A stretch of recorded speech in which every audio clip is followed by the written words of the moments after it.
Lottery में भीमावरम में 11/1/66 की वाणी चल रही थी। प्रातः क्लास दूसरे पेज का अंत में।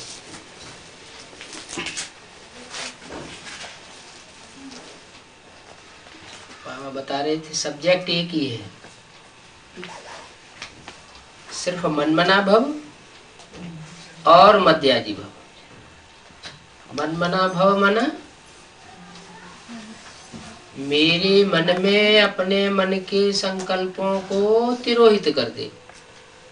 माना संकल्प मात्र भी बाप के संकल्प के अलावा कोई दूसरा संकल्प न आने पाए। कोई भी संकल्प में विरोधाभास न हो तो संकल्प मात्र भी विरोधाभास नहीं होगा, तो वाचा से भी विरोधाभास नहीं होगा। क्योंकि मन बुद्धि का सरेंडर करना ही सबसे बड़ा सरेंडर करना है। मन से ही संकल्पों की उत्पत्ति होती है, तो वाचा से भी विरोध नहीं हो सकता। जो बाप की वाचा सो मेरी वाचा, जो बाप की भाषा सो बच्चों की भाषा। और सब मनसा और वाचा में समानता आ जाती है तो कर्मेंद्रियों में भी जरूर समानता आएगी। कर्मेंद्रियों से जो कर्म किया जाएगा वो भी बाप समान कर्म होगा। तो दोनों मिला करके, तीनों बातों को मिला करके कहा जाता है मध्याजी भव। फिर जो भी कर्म होंगे वो परमात्मा बाप के लिए होंगे, माना विश्व कल्याण के लिए होंगे। शिव है ही विश्व कल्याणकारी। बाप विश्व कल्याणकारी है तो बच्चे भी विश्व कल्याणकारी हैं। किसी मनुष्य गुरु के कल्याणकारी नहीं, कोई देहधारी के कल्याणकारी नहीं, कोई स्वार्थी व्यक्ति के कल्याणकारी नहीं। बाप है एक विश्व कल्याणकारी, और वो सदा शिव कहा जाता है। क्या ऐसे नहीं कि कभी कल्याणकारी बन जाए और कभी अकल्याणकारी बन जाए, कभी स्वार्थी बन जाए, कभी परमार्थी बन जाए। तो जो बाप के बच्चे होंगे वो भी नंबरवार पुरुषार्थ अनुसार ऐसे ही होंगे। तो दो ही बातें हैं, अलफ और बे। अलफ माना अल्लाह, बे माने बादशाह। अलफ को याद करना माना याद, और बादशाह के आदि मध्य अंत को जानना माना ज्ञान। तो देखो इनको कितनी खुशी हुई। किसको, किनको? इनको कितनी खुशी हुई। किनको? कौन बोल रहा है? शिव बाबा बोल रहे हैं। इनको कितनी खुशी हुई। किनको कितनी खुशी हुई? इसको नहीं, इनको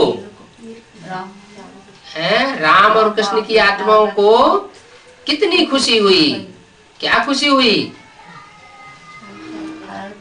अलफ और बे की जानकारी मिली। अलफ को अल्लाह, बाकी सब जो कुछ भी था वो सब दे दिया। अलफ को अल्लाह मिला, बे को मिली बादशाही। इतनी बड़ी लॉटरी मिल गई, बाकी क्या चाहिए? तो क्यों ना बच्चों को अंदर में खुशी होनी चाहिए। तो सृष्टि के हीरो हीरोइन का पार्ट बजाने वाली आत्माएं हैं, माता पिता के रूप में संसार में प्रत्यक्ष होती है।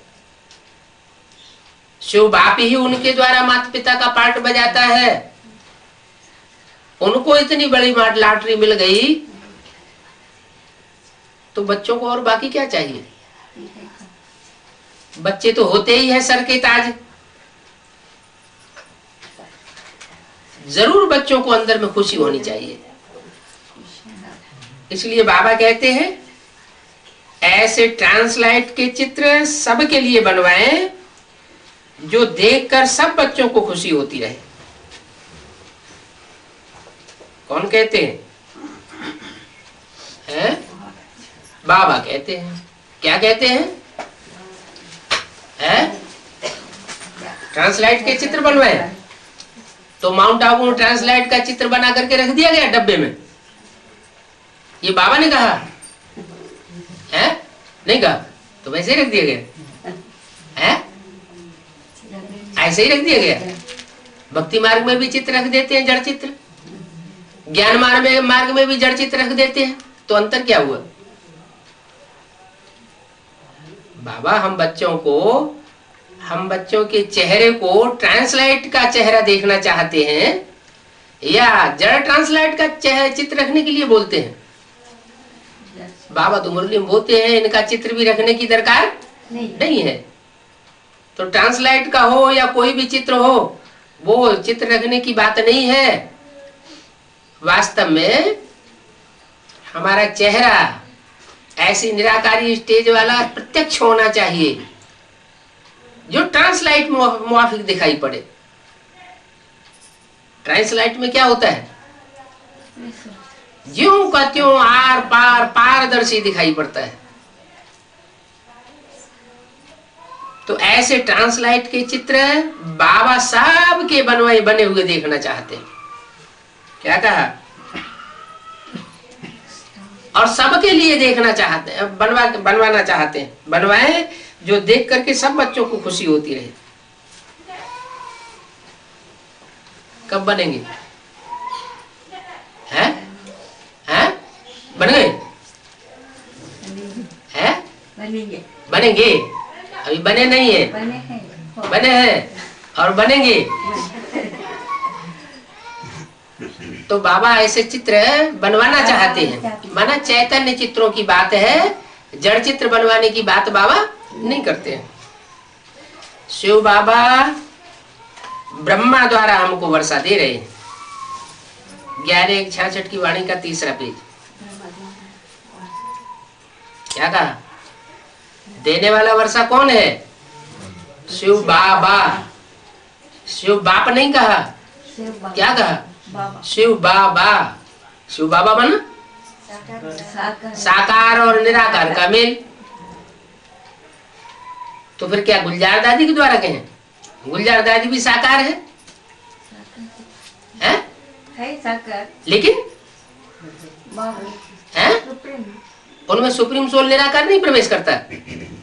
हाँ, उनमें सुप्रीम सोल निराकार की प्रवेशता नहीं, इसलिए उनको शिव बाबा नहीं कह सकते।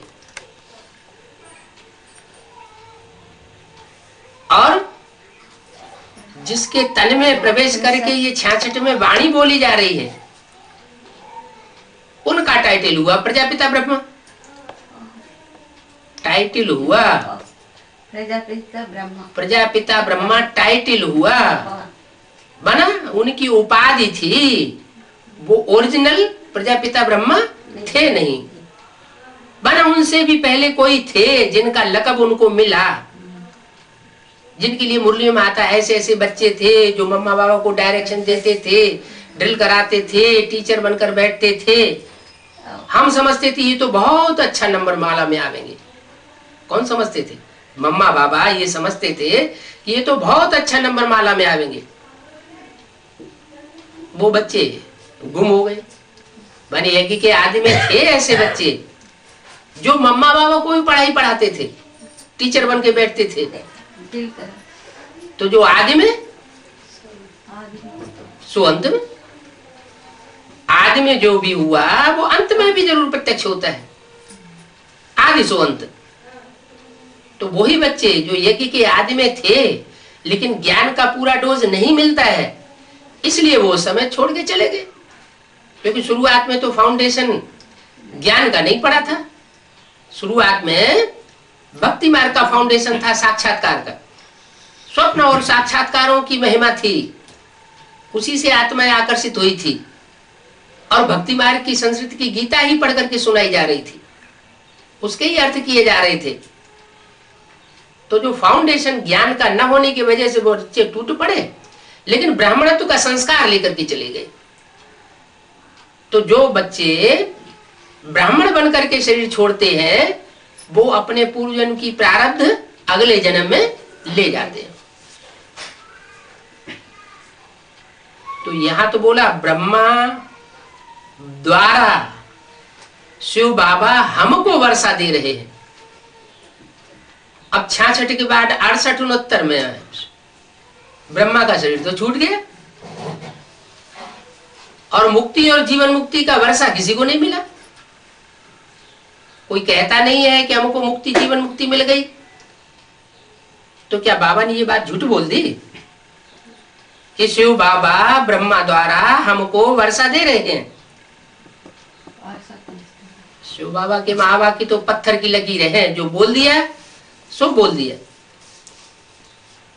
बना जिसको प्रजापिता ब्रह्मा का टाइटल मिला, वह ब्रह्मा भले शरीर छोड़ गया, सूक्ष्म शरीरधारी बन गया, सूक्ष्म वतनवासी बन गया, लेकिन शिव बाबा जो है वो उसके बाद भी कोई न कोई बच्चों में प्रवेश करके पार्ट बजा सकता है। इसलिए मुरली में बोला, मैं जिस तन में भी प्रवेश करूंगा उसका नाम ब्रह्मा रखना पड़े। इसलिए ब्रह्मा को 4-5 मुख भी दिखाते हैं। चतुर्भुजी ब्रह्मा को कहते हैं संपूर्ण ब्रह्मा। माना टाइटलधारी ब्रह्मा सरस्वती और आदि वाले वो बच्चे दोनों मिलकर के चतुर्भुजी ब्रह्मा बनते हैं।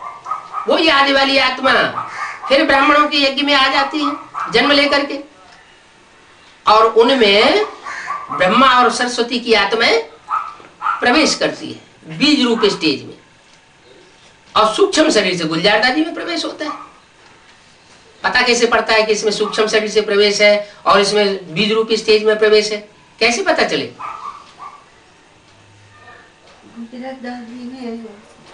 हाँ, गुलजार दादी में जब प्रवेश करते हैं तो चेहरा मोहरा बदल जाता है। गुलजार दादी को अपने स्वरूप की स्मृति नहीं रहती, और शिव बाबा तो हमेशा ही बिंदु है, और जिन आत्माओं को बिंदु रूपी स्टेज में स्थापित करता है, बनाता है, वो आत्माएं भी हल्की फुल्की हो जाती है। तो शरीर जिस शरीर में प्रवेश करते हैं उसके ऊपर कोई दबाव नहीं पड़ता। तो ब्रह्मा की सोल भी जो इस सृष्टि की बीज रूप आत्मा, राम वाली आत्मा है, सृष्टि का पिता है, प्रजापिता जिसे कहा जाता है, तो वो तो है बीज। अहम बीज प्रजा पिता, मैं पिता हूं। पिता माना बीज, बीज को ही पिता कहा जाता है। तो ब्रह्मा की सोल भी जब राम बाप के शरीर में प्रवेश करती है तो उसके संग के रंग से वो भी बीज हो जाती है, बीज रूपी स्टेज बन जाती, निसंकल्पी स्टेज बन जाती, मानी वो भी बीज है। तो ब्रह्मा की सोल का उनके ऊपर, राम वाले व्यक्तित्व के ऊपर कोई दबाव नहीं पड़ता। जैसे शिव का प्रवेश करने पर ब्रह्मा को पता ही नहीं चलता था कब प्रवेश किया कब चला गया। इतना हल्का फुल्का होकर के शिव पार्ट बजाता है। तो वो शिव ब्रह्मा की सोल को भी डायरेक्ट नहीं बनाता आप समान, बीज रूप स्टेज वाला, निराकारी, निर्विकारी, निरहंकारी, लेकिन राम वाली व्यक्तित्व के द्वारा प्रैक्टिकल में वो ही आत्मा भी निराकारी, निर्विकारी, निरहंकारी बनती है। मानी दोनों का साथ साथ परिवर्तन होता है। कौन दोनों का? राम और कृष्ण का। यज्ञ के आदि में राम सीता वाली आत्माएं थी जिनकी यज्ञ में सुप्रीमेसी थी,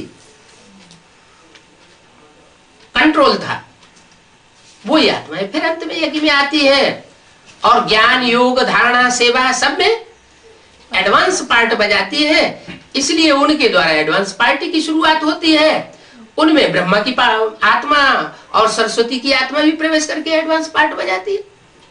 बाकी ऐसे नहीं है कि एडवांस पार्टी कोई सूक्ष्म वतन में होती है, या जो भी शरीर छोड़ करके जा रहे हैं ब्रह्मा कुमार कुमारी, वो ऊपर कोई सूक्ष्म वतन है वहां एडवांस पार्टी का पार्ट बजा रहे हैं। नहीं, इस ब्राह्मणों की सृष्टि में ही वो शरीर छोड़ने वाली आत्माएं प्रवेश करके एडवांस पार्टी का पार्ट बजा रही है। तो शिव बाबा ब्रह्मा द्वारा हम बच्चों को वर्षा दे रहे हैं, माने चले नहीं गए हैं। ऐसे नहीं शिव बाबा काम अधूरा छोड़ करके चला गया, नहीं, शिव बाबा भी प्रवेश करता है। उसकी यादगार है शास्त्रों में त्रिनेत्री के रूप में, शिव नेत्र कहा जाता है। तीसरा नेत्र माने, नेत्र माने आत्मा, वो चैतन्य आत्मा, सुप्रीम सोल जो सदा शिव है, वो कोई व्यक्तित्व में ऐसी कांस्टेंट प्रवेश करती है, मुकर्रर रथ के रूप में प्रवेश करती है कि वो सदा शिव कही जाती है। और ब्रह्मा की सोल प्रवेश करती है, वो अधूरा चंद्रमा के रूप में दिखाई जाती है। माने वो भी उसमें प्रवेश करके अपना पुरुषार्थ करता है, पुरुषार्थ करता है और सेवा भी करता है। वाचा की सेवा भी करता है, कर्मणा की सेवा भी करता है। ऐसे नहीं कि ब्रह्मा की सोल अभी सेवा नहीं कर रही है, कर्मेंद्रियों से भी सेवा कर रही है, वाचा से भी सेवा कर रही है, दृष्टि से भी सेवा कर रही है।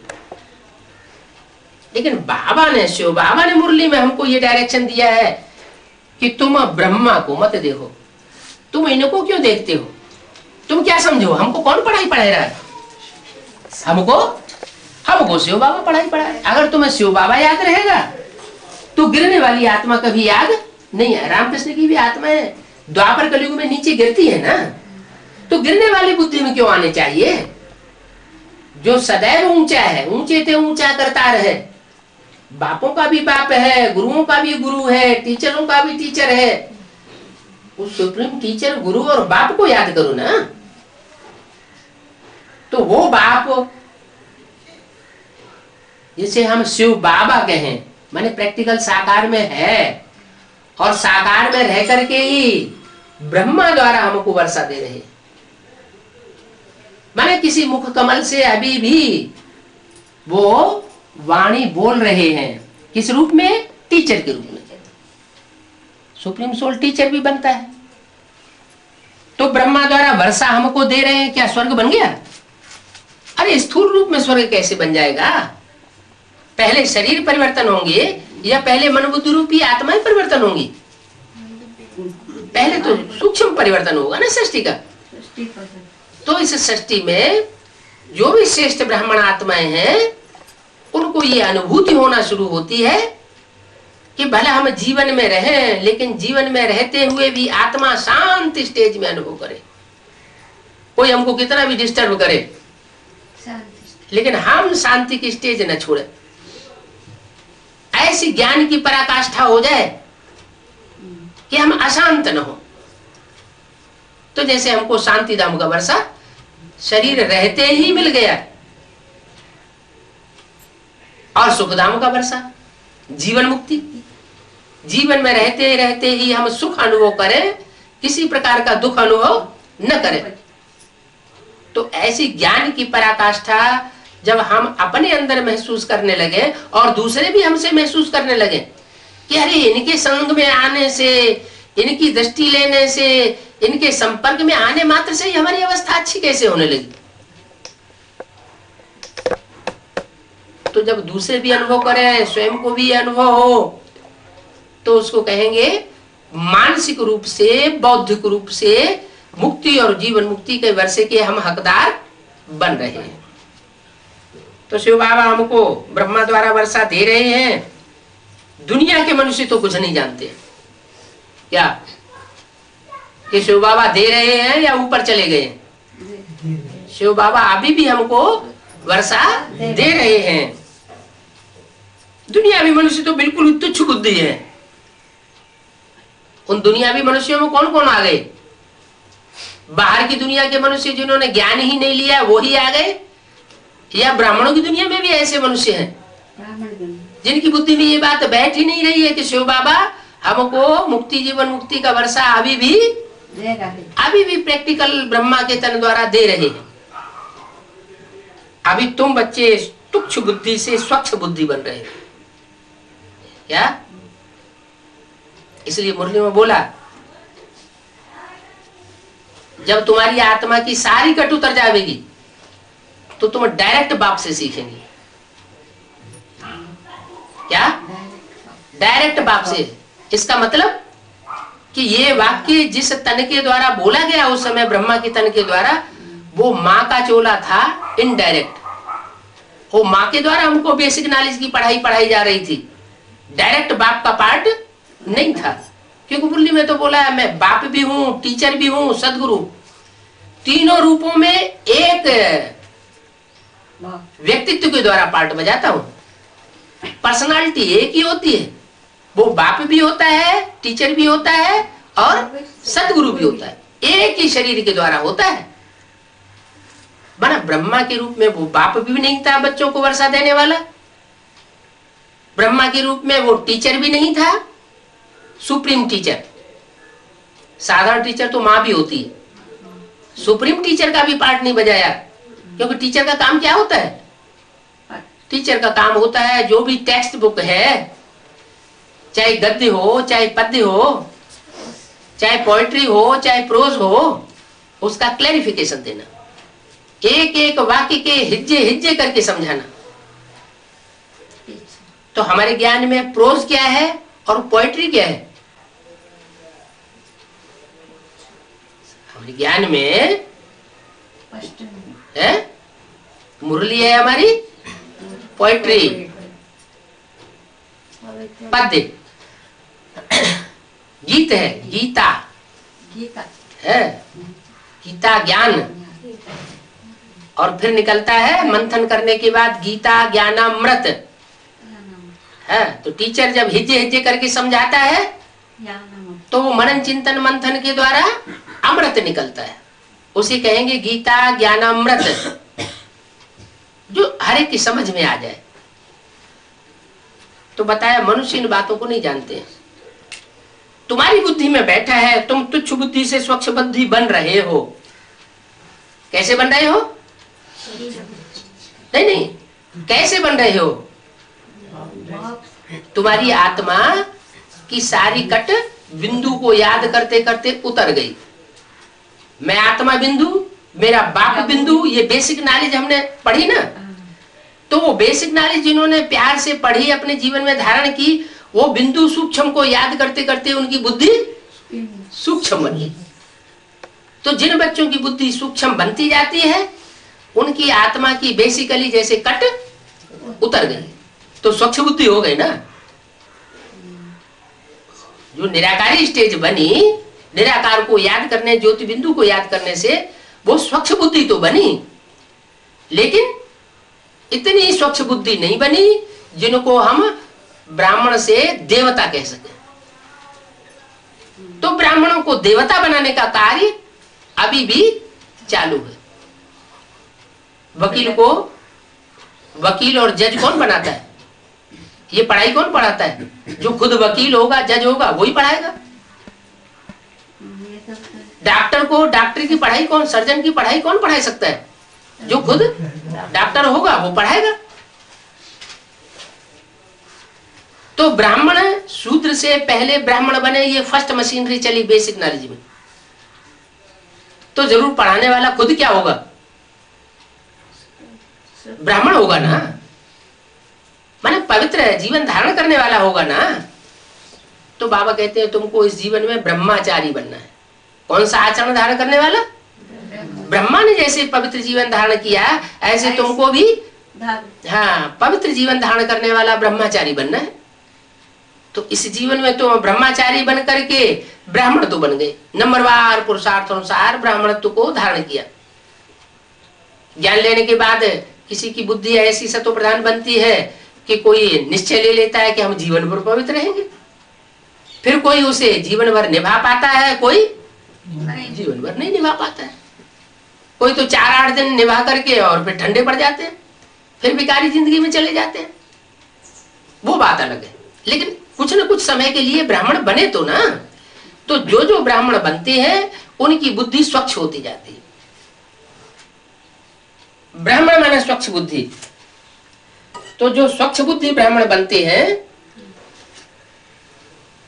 उनको फिर शिक्षा दी जाती है ब्राह्मण सो देवता बनने की।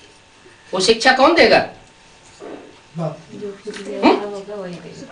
वकील को वकील पढ़ाता है, डॉक्टर को डॉक्टर पढ़ाता है,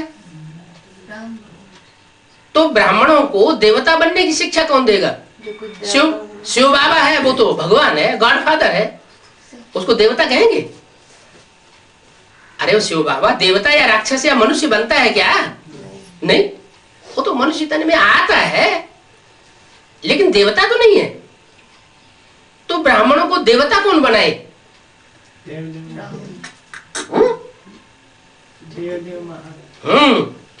जिसके लिए शास्त्रों में गायन है, देव देव महादेव।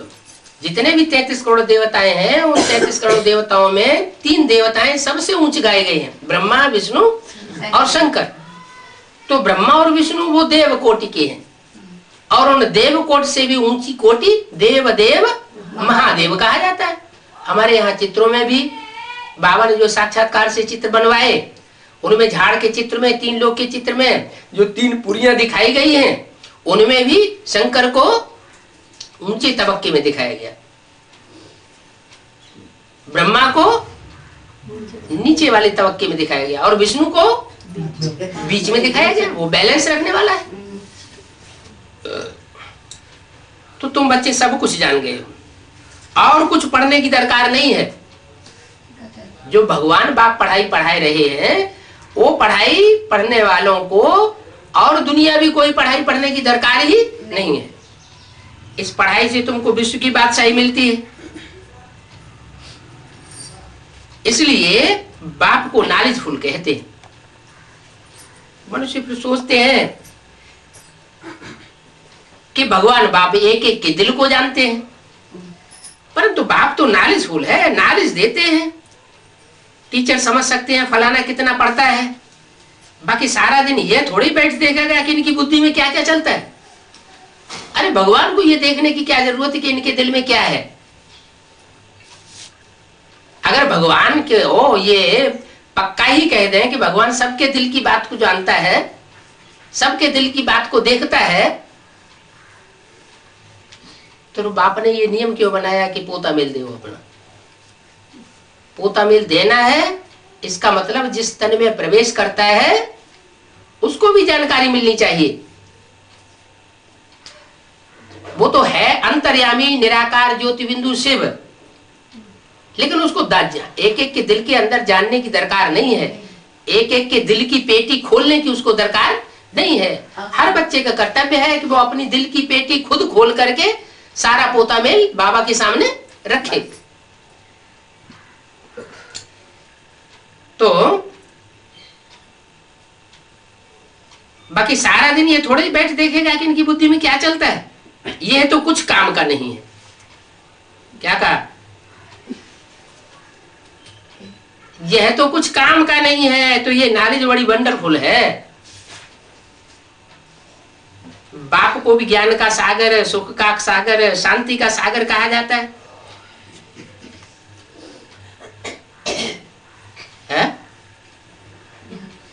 भी क्यों लगा दिया?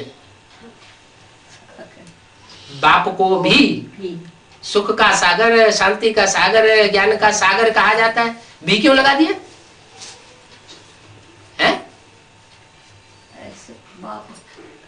बाप बाप कहा ना, तो बाप भी तो 2 है बेहद के। एक है शिव सुप्रीम सोल, और एक है जिसमें प्रवेश करता है मुकर्रर रूप से, वो भी बेहद का बाप है। 500 करोड़ 700 करोड़ मनुष्य सृष्टि का पिता है। तो वो निराकार जब उसमें प्रवेश करता है, तब वो दोनों आत्माएं मिलकर के ज्ञान सागर कही जाती है। अगर दोनों अलग अलग रहे तो ज्ञान सागर की प्रत्यक्षता नहीं हो सकती। तो बोला हाँ, संगम युग में एक बार जब वो बाप समान बनाए देता है, आप समान बनाए देता है शिव सुप्रीम सोल मुकर्रर रथधारी को, प्रजापिता को, तो 2500 वर्ष तक के लिए निश्चिंत हो जाता है कि जो पाना था सो पा लिया। उसके बाद भी जो संस्कार ज्ञान धारण करने के पड़ जाते हैं संगम युग में, वो द्वापर युग से प्रत्यक्ष होते रहते हैं। तो अभी संगम युग में हम जितना ज्ञान धारण करेंगे उतने हम बाप समान बनते जाएंगे। जो बाप के अंदर नॉलेज है वो बच्चों में भी होनी चाहिए या नहीं होनी चाहिए? होनी चाहिए, लेकिन नंबरवार पुरुषार्थ अनुसार होती है, क्योंकि हमारी सबकी आत्मा रूपी बैटरी एक जैसी पावरफुल नहीं है। क्या आत्मा की बैटरी, उसमें एक जैसी प्लेटें नहीं है सबके अंदर। 500-700 करोड़ पत्ते हैं, तो जो 500-700 करोड़ पत्ते हैं वो सब एक जैसे नहीं हैं। तुम अभी ज्ञान के सागर को जानते हो और उनके बनते हो। फिर ये टाइटल उड़ जाएगा। फिर सर्वगुण 16 कला संपूर्ण मर्यादा पुरुषोत्तम बनते हैं। वो मनुष्य है तो ऊंच मर्तबा है। ऊंच नीच मर्तबा होता है ना, इस समय यह है ईश्वरीय मर्तबा। तो कितनी समझने और समझाने की बात है। लक्ष्मी नारायण का चित्र देख करके बहुत खुशी होनी चाहिए। है? होनी चाहिए, चाहिए क्यों लगा दिए? है? लक्ष्मी नारायण का चित्र देख करके खुशी होती नहीं है क्या? आज भी मंदिरों में लोग जाते हैं, लक्ष्मी नारायण के मंदिरों में, तो लक्ष्मी नारायण का चित्र देख करके खुशी नहीं होती है क्या? होती है ना। तो लक्ष्मी नारायण के चित्र को देख करके खुशी तो होती ही है। फिर यहाँ क्यों कहा कि चाहिए? है? इसलिए कहा कि अभी बाबा तो चैतन्य की बात करते हैं, जड़ चित्र की तो बात ही नहीं करते। तो अभी जो चैतन्य चित्र लक्ष्मी नारायण बनने की स्टेज वाले होंगे, वो अभी ब्राह्मणों की दुनिया में कहीं न कहीं मौजूद तो होंगे ना, लेकिन वो अभी ऐसे दिखाई नहीं पड़ते। माने 66 में वो पुरुषार्थ संपन्न नहीं हुआ। इसलिए कहा कि उन चित्रों को देख करके जब बुद्धि की तीसरे नेत्र से ये देखने लग जाए आत्मा कि ये लक्ष्मी नारायण बनने वाले हैं, तीसरे नेत्र से लक्ष्मी नारायण के चैतन्य स्वरूप का दर्शन कर लिया ना कि भविष्य में इनका ये रूप होगा और ये व्यक्तित्व है जो लक्ष्मी नारायण विश्व के बादशाह बनने वाले, तो खुशी होनी चाहिए या दुखी हो गया कोई? फिर तो खुशी चढ़ जाएगी। बहुत खुशी होनी चाहिए। हम अभी वो बन रहे हैं। क्या हम भी अभी वही नारायण जैसे बन रहे हैं? हम विश्व के मालिक बनेंगे। क्या जब बाप विश्व का मालिक तो बच्चे भी विश्व के मालिक बनेंगे। नाले से ही एट्रीब्यूट्स आते हैं। अपना एम ऑब्जेक्ट देखने से ही रिफ्रेशमेंट आ जाती है। इसलिए बाबा कहते हैं कि फल कि यह लक्ष्मी नारायण का चित्र हर एक के पास होना चाहिए। क्या लक्ष्मी नारायण का चित्र हर एक के पास होना चाहिए। पास होना चाहिए माना है, हर एक के पास होना चाहिए माने नजदीक में होना चाहिए। हाँ, नजदीक में होना चाहिए। तो क्या किया? लक्ष्मी नारायण का चित्र बनाया प्लास्टिक में डाल करके और बिल्ला बना के जेब के ऊपर डाल दिया। अब बाबा कहते हैं जो लॉकेट बनाई है लक्ष्मी नारायण के चित्र की, ये एक तरफ है एम ऑब्जेक्ट लक्ष्मी नारायण का चित्र और दूसरी तरफ शिव बाबा। तो उन्होंने क्या किया, वो प्लास्टिक का जड़ चित्र बना दिया और दूसरी तरफ शिव ज्योति बिंदु बना दिया। लेकिन शिव ज्योति बिंदु शिव बाबा है ज्योति बिंदु शिव बाबा है। शिव बाप है या शिव बाबा है? बाबा तो ग्रैंडफादर को कहा जाता है। जो बाप है वो बिंदु बिंदु आत्माओं का बाप है, शिव ज्योति बिंदु। दूसरे संबंध तब बनते हैं जब वो किसी शरीर में प्रवेश करता है। तो जो बिंदु का चित्र दिखा दिया शिवलिंग का, वो शिव बाबा नहीं है। हाँ, तो वो प्रवेश किया, जिस तन में प्रवेश करता है उस तन को पहचान करके फिर वो स्वरूप दिखाया जाए तब कहा जाए शिव बाबा। तो न समझने के कारण प्लास्टिक का चित्र बना के वो जड़तुमयी बुद्धि से वो इस तरह बना दिया। लक्ष्मी नारायण का चित्र उसमें बना दिया जड़ चित्र। अरे ये जड़ चित्र तो बनते ही चले आए हैं। करना क्या है? करना ये है कि बुद्ध रूपी पॉकेट में ये लॉकेट का चित्र हमेशा पड़ा रहे। एक तरफ हो त्रिमूर्ति शिव, क्या शिव की तीनों मूर्तियां बुद्ध रूपी पॉकेट में पड़ी हुई हो कि ब्रह्मा का पार्ट बजाने वाला कौन व्यक्ति तो संसार में प्रत्यक्ष होने वाला है, विष्णु का पार्ट बजाने वाला कौन सा व्यक्ति तो संसार में प्रत्यक्ष होने वाला है, वो कौन सी मूर्ति है हम ब्राह्मणों के बीच में, और देवदेव महादेव के रूप में शंकर के रूप में पार्ट बजाने वाला कौन सा व्यक्तित्व है, वो शिव बाबा कौन है, जिसका चित्र दूसरी तरफ हमें डालना है। एक तरफ त्रिमूर्ति शिव बाबा, दूसरी तरफ लक्ष्मी नारायण। तो लक्ष्मी नारायण का चित्र हर एक के पास होना चाहिए। हर एक के पास होने का मतलब जड़ चित्र से नहीं है, कौन से चित्र से, वो चैतन्य चित्र की बात बुद्धि में बैठी होनी चाहिए। 30 गुणे 40 में छपा लो। क्या कहा? 30 इंच बाई 40 इंच में उस चित्र को छपा लो। क्यों 30 और 40 इंच में क्यों छपा ले? हैं? ज्यादा लंबा चौड़ा क्यों नहीं? बाबा तो मुरलियों में कहते हैं कि छत इतने ऊंचे, 4 चित्र तैयार करो तो जो अंधे की औलाद है, अंधे उनकी बुद्धि में बैठे।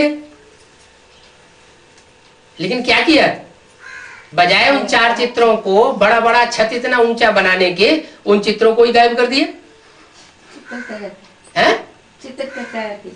चित्र गायब कर दिए, माउंट आबू से ही गायब हो गए। अभी वो पुराने जो चित्र हैं मम्मा बाबा के समय के बनाए हुए, वो चित्र वहां अगर लेने जाएंगे तो मिलेंगे नहीं, और अगर कहीं से निकाल भी लिए तो कहेंगे शंकर पार्टी का है, पकड़ा दगड़ी करेंगे। तो बाबा कहते हैं वो चित्र छपाओ। क्या? पहले उनकी प्रत्यक्षता करो ताकि लोगों की बुद्धि में बैठे। अंधे की औलाद, अंधे जिनको समझ में नहीं आ रही है, बात देखने में नहीं आ रही है, वो देखें। अभी रमेश जाकर के छपावेगा, माने ये 66 की वाणी है। 66 में प्रदर्शनी के चित्र तैयार नहीं हुए थे, मम्मा शरीर छोड़ने वाली थी उस समय। इन चित्रों की, जड़ चित्रों की बनाने की बात जो है वो रमेश भाई की बुद्धि में आ गई थी। एक हद का रमेश होता है और एक बेहद का रमेश होता है। हद का रमेश क्या हुआ?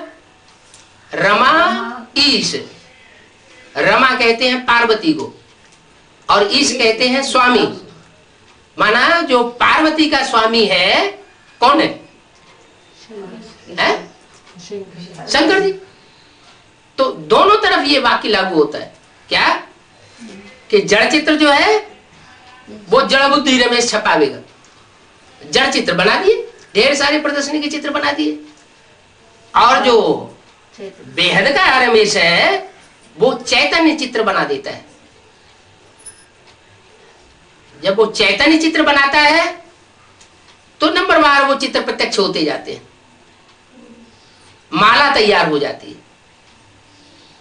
पहले 3 की माला प्रत्यक्ष होती है, त्रिमूर्ति शिव कहा जाता है।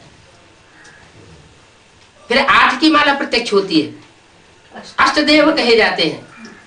फिर नंबरवार 108 भी प्रत्यक्ष होने। तो ये ट्रांसलाइट के चित्र नंबरवार प्रत्यक्ष होते जाएंगे, सबकी बुद्धि में छप जाएंगे। ये ट्रांसलाइट के चित्र जो देखेगा वो उसे पारदर्शी रूप में सारा ज्ञान, सारी नॉलेज दिखाई देगी, क्योंकि प्रैक्टिकल की छाप प्रत्यक्ष रूप में पड़ती है। तो ये चित्र तो हर एक के पास होना चाहिए, क्योंकि ये गवर्नमेंट का आर्डर है ना। कौन सी गवर्नमेंट का आर्डर है? ईश्वरीय गवर्नमेंट का ये आर्डर है कि ये चित्र जो है सबके पास होने चाहिए। कौन कौन से चित्र? लक्ष्मी नारायण का चित्र और त्रिमूर्ति शिव का चित्र तो सभी ब्राह्मणों के पास है।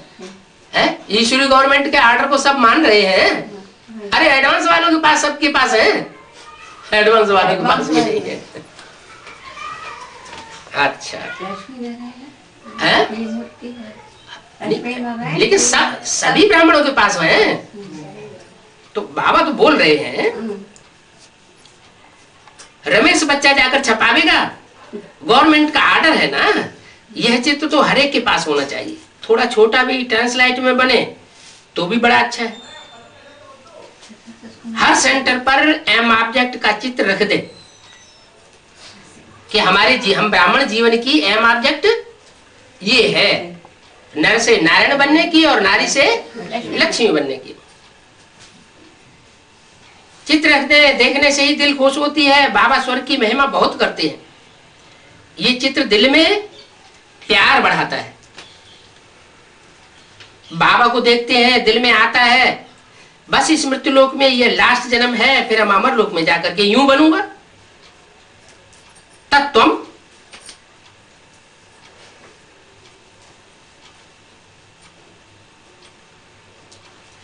ऐसे नहीं कि आत्मा सो परमात्मा, ये ज्ञान सारा बुद्धि में बैठा हुआ है, ये तो छपवा लेना चाहिए। जब भी किसी को समझाते हो बोलो हम कभी कोई से भीख नहीं मांगते हैं, चित्र इतने छपा के रखो और जिसको समझाओ उसको वो चित्र दे दो। और साथ साथ में ये भी बोलो कि हम किसी से भीख नहीं मांगते हैं। आप किस बुद्धि में बात बैठी हो तो ये त्रिमूर्ति का चित्र और लक्ष्मी नारायण का चित्र अपने पास रख सकते हो। भीख नहीं मांगते हैं। प्रजापिता ब्रह्मा के बच्चे तो बहुत हैं, हम अपने तन मन धन से ये सेवा करते हैं। किसी से भीख या डोनेशन लेकर के हम ये चित्र नहीं बांट रहे हैं। ब्राह्मण अपनी कमाई से ही यज्ञ को चला रहे हैं। क्या ब्राह्मण अपनी कमाई से यज्ञ को चला रहे हैं, अपनी कमाई से चला रहे हैं। और किसी को चित्र दिया लक्ष्मी नारायण का या त्रिमूर्ति का चित्र और उसने पैसे दे दिए 10, 20, 50 रुपए, तो नहीं लेना चाहिए है? या नहीं लेते हैं? क्या लेते हैं या नहीं लेते हैं? नहीं लेते, लेते हैं? लेते हैं या नहीं लेते हैं? हाँ, ये चित्र तो ये त्रिमूर्ति का चित्र तो 18-20 रुपए के तो बनते ही बनते हैं कम से कम। पैसे नहीं लेते, ऐसे ही दे देते। अच्छा हाथ उठाओ कौन कौन से कौन कौन ने समझाने के बाद ये चित्र बांटना शुरू कर दिए है? क्यों है? कोई ने बांटना शुरू किए? हजारों की तादाद में छप तो चुके हैं हम, लेकिन बांटे तो किसी ने नहीं फ्री में। मतलब बाबा का ये है कि जो बाबा के बच्चे बने हैं, जिन्होंने भट्टी कर ली है, जिन्होंने निश्चय पत्र लिख करके दे दिया है कि प्रैक्टिकल में ये हमारा बाप है, हम इसकी गोद के बच्चे हैं, वो बच्चे अपने तन मन धन से इन चित्रों को खरीदते हैं और दूसरों की सेवा करते हैं। माना दीगर किसी बाहर के मनुष्य से हमें पैसे नहीं लेना चाहिए। यज्ञ में भी अगर कोई ईश्वरीय सेवा के लिए पैसे देना चाहे तो दीगर व्यक्ति जो जिसने निश्चय पत्र न लिख करके दिया हो उससे हमें पैसा नहीं लेना चाहिए। तो हम अपने तन मन धन से ये सेवा करते हैं। ब्राह्मण अपनी कमाई से ही यज्ञ चलाए गए। हम शूद्रों के पैसे यज्ञ में नहीं लगा सकते। जो शूद्र से ब्राह्मण बनते हैं, ब्रह्मा की औलाद बनते हैं, ये स्वीकार करते हैं कि हम अमुक रूप से प्रजापिता ब्रह्मा की औलाद हैं। पूरा एड्रेस लिखाई लेना चाहिए, नाम रूप देश काल सब कुछ प्रत्यक्ष कराई लेना चाहिए। ढेर बच्चे हैं वो जानते हैं जितना हम तन मन धन से सर्विस करेंगे, सरेंडर बनेंगे, उतना ऊंच पद पाएंगे। कम सरेंडर होंगे तो कम ऊंच पद पाएंगे।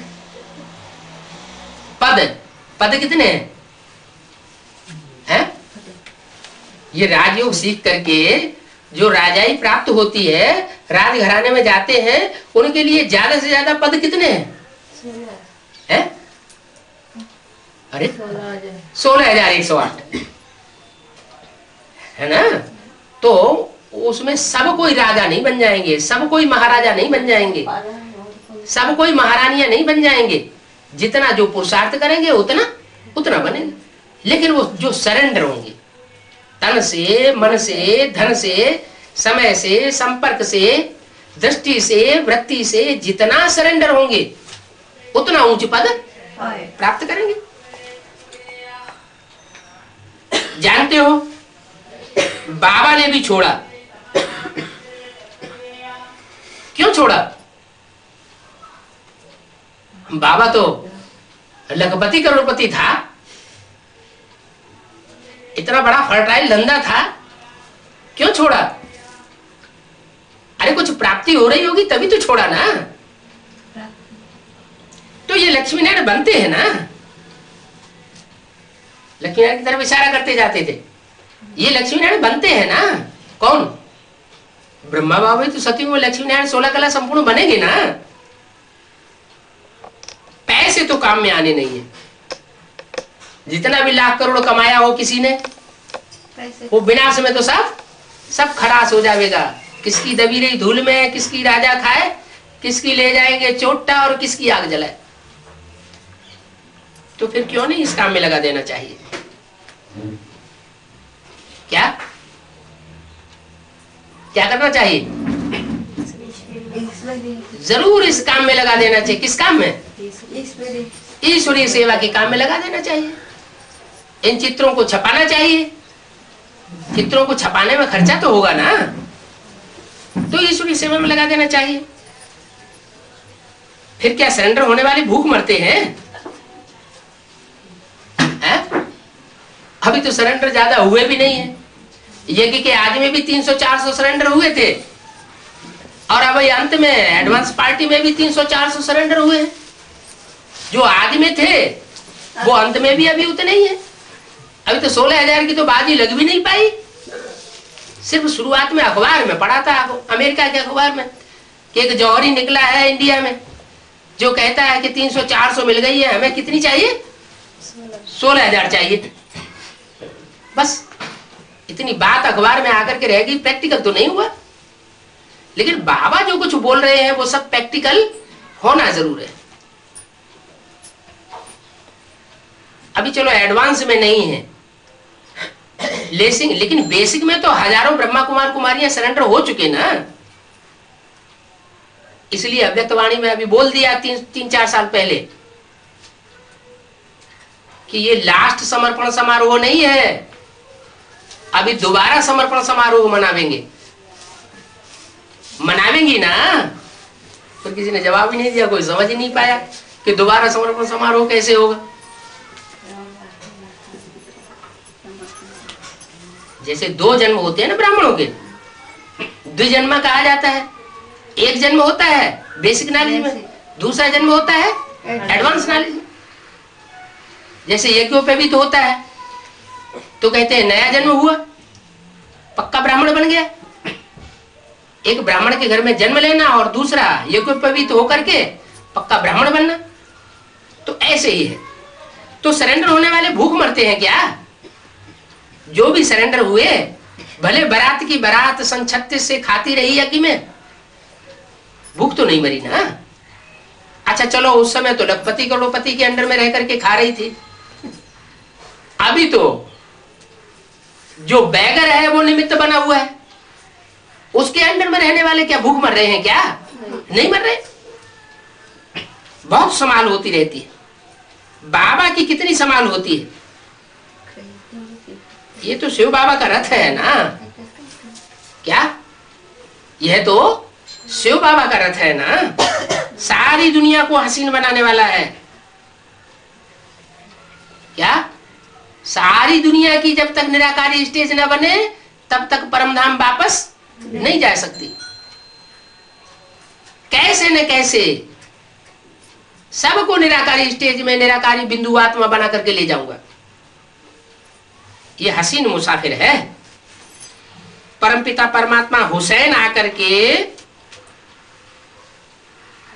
हमको हसीन बनाते हैं। तुम सांवरे से गोरा हसीन बनते हो। सांवरे माना काले विकारी, गोरे माने निर्विकारी।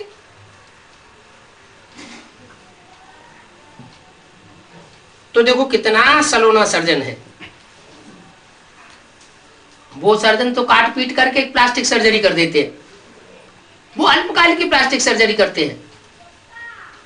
और ये तो अविनाशी सर्जन है, ये ऐसी प्लास्टिक सर्जरी कर देते हैं जो 2500 वर्ष तक ये सर्जरी कायम बनी रहेगी। लगाकर सबको गोरा बना देते हैं। तो इन पर तो कुर्बान जाना चाहिए। इन पर क्यों कहा, इस पर क्यों नहीं है?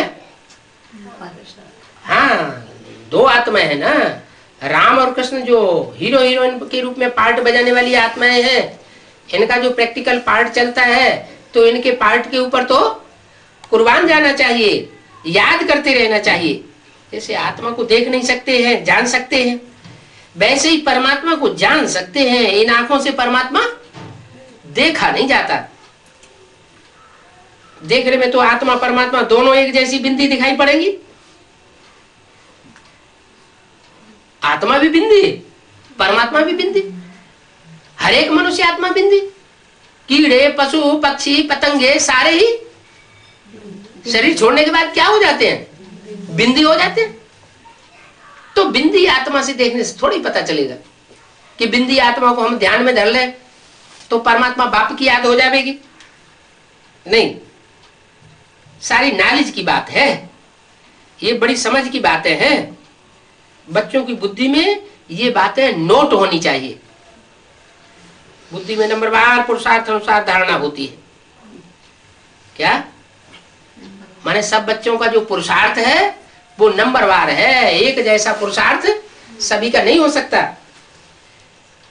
डॉक्टर्स को भी सब दवाइयां याद रहती हैं ना, ऐसे नहीं कि उस समय बैठ करके किताब देखेंगे।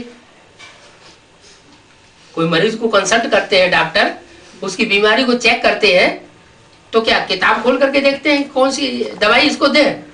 उनकी बुद्धि में सारा नॉलेज रहता है कि किस मरीज को कौन सी दवाई कब देनी है।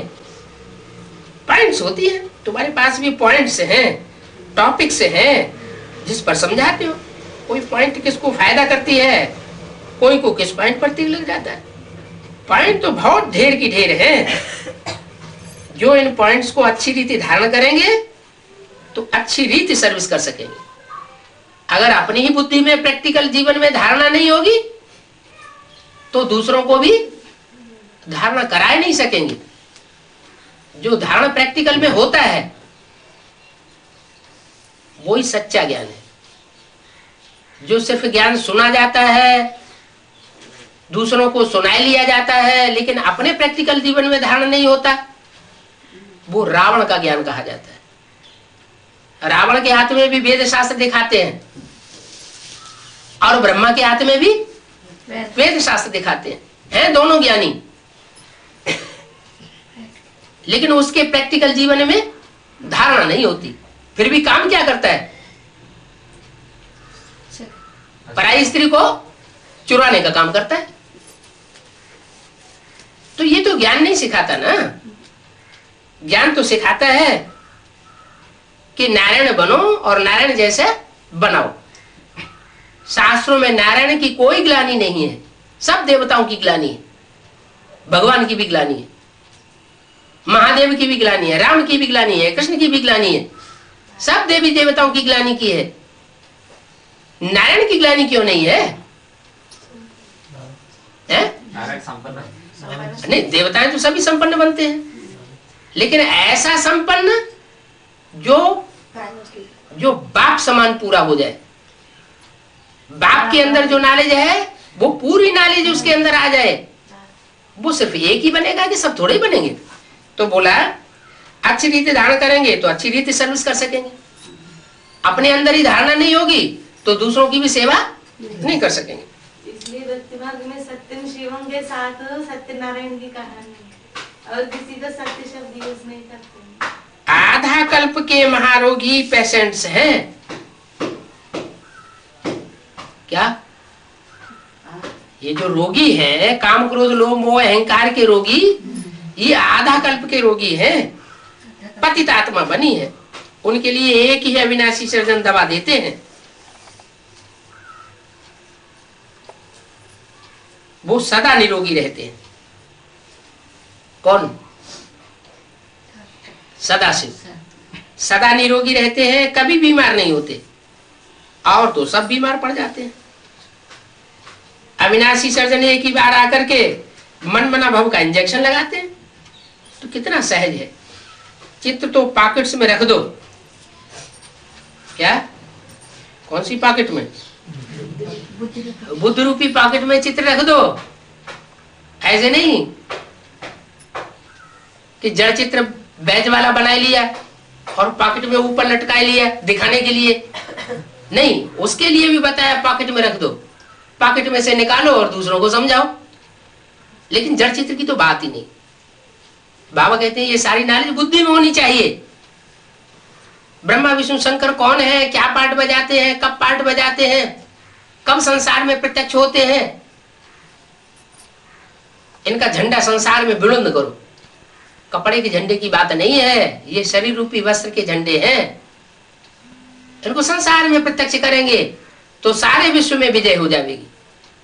गाते भी है विश्व विजय करके दिखलावे, झंडा ऊंचा रहे हमारा। अरे कपड़े का झंडा थोड़ा ही विश्व विजय करता है। विश्व विजय कोई चैतन्य आत्माएं होती हैं जिन्होंने सारे विश्व पर योग बल के द्वारा विजय प्राप्त करके दिखाई। तो बाबा आगे नारायण का पुजारी था, तो लक्ष्मी का चित्र निकालकर अकेला नारायण का चित्र रख दिया। क्या?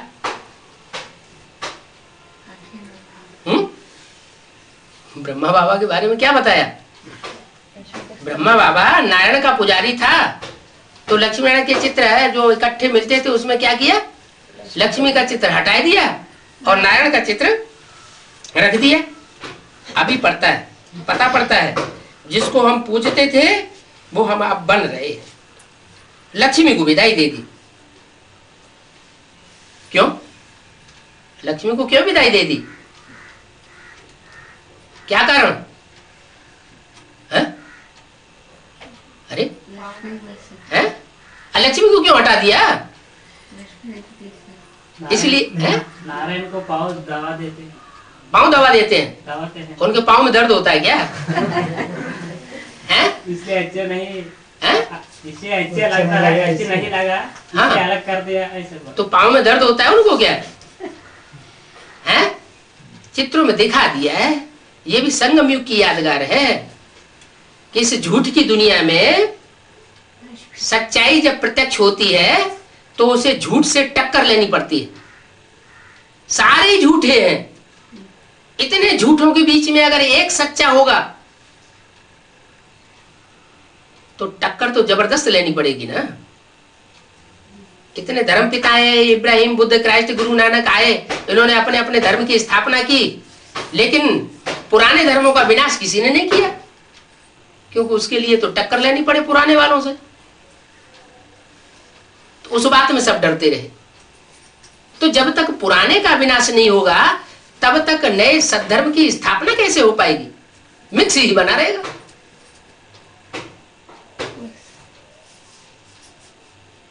अगर आधा घड़ा विष से भरा हुआ हो और उसमें आधा घड़ा दूध का पानी, दूध और डाल दिया जाए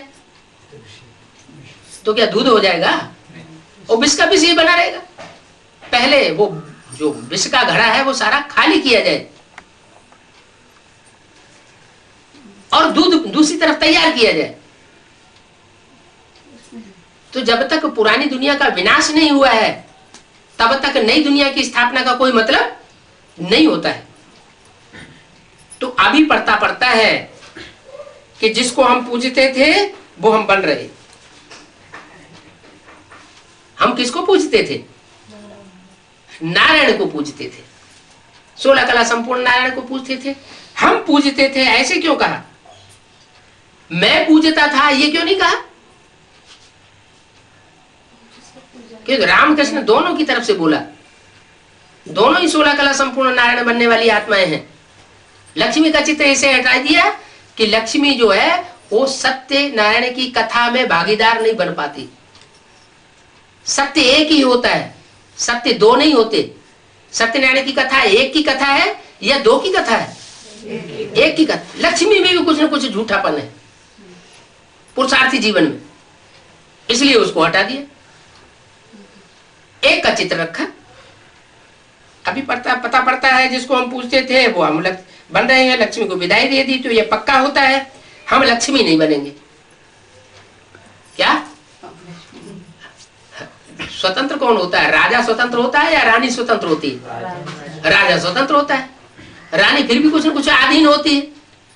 तो हमें बाबा अधिकारी बनना सिखाता है या अधीन बनना सिखाता है? हमें तो बाबा अधीन बनना सिखाता ही नहीं, हमें तो अधिकारी बनना सिखाता है। राजाओं का राजा बनाने के लिए आया हुआ है। राजयोग है, ऐसे कहीं आया है? रानी योग है या पटरानी योग है? नहीं।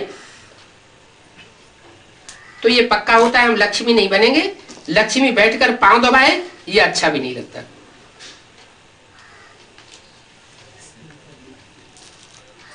इनको देख करके पुरुष लोग स्त्री से पैर दबाते हैं। तो बाबा ने पहले ही लक्ष्मी चित्र को मुक्ति दे दी। ओम शांति।